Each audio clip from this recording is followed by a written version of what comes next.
प्रतिभा शिंदे यांनी उपमुख्यमंत्री अजित पवार यांच्या उपस्थितीमध्ये राष्ट्रवादी काँग्रेस अजित पवार गटात प्रवेश केलेला आहे आणि प्रतिभा शिंदे यांनी अनेक वर्ष खरं तर आदिवासींच्या विकासासाठी आणि आदिवासी बांधवांसाठी संघर्ष केल्याचं अजित पवार यांनी या प्रसंगी म्हटलेलं आहे। प्रतिभा शिंदे यांचा उपमुख्यमंत्री अजित पवार यांच्या उपस्थितीमध्ये राष्ट्रवादी काँग्रेसमध्ये पक्षप्रवेश झाला। महाराष्ट्रामध्ये आदिवासींचा आवाज मी कधी कमी होऊ देणार नाही असं वक्तव्य प्रतिभा शिंदे यांनी केलं।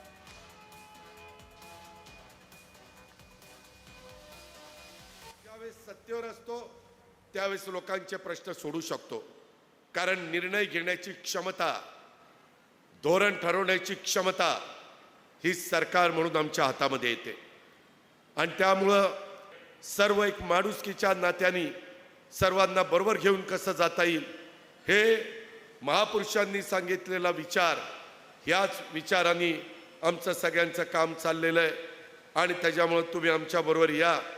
मी महाराष्ट्र जनचळवळीचा वारसा घेऊन पुढे जाणारी एक कार्यकर्ती आहे।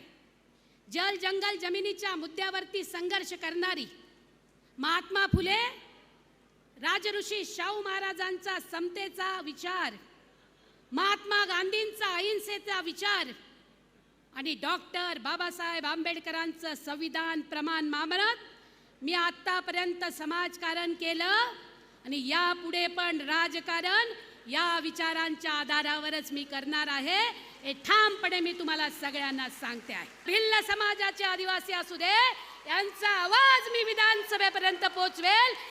पण आता सुद्धा प्रत्येक ठिकाणी जिल्हा परिषद असेल, नगरपालिका, महानगरपालिका, पुन्हा एकदा राष्ट्रवादी काँग्रेस पक्षाचा झेंडा हा फडकला पाहिजे, ही तुमची आमची जबाबदारी आहे।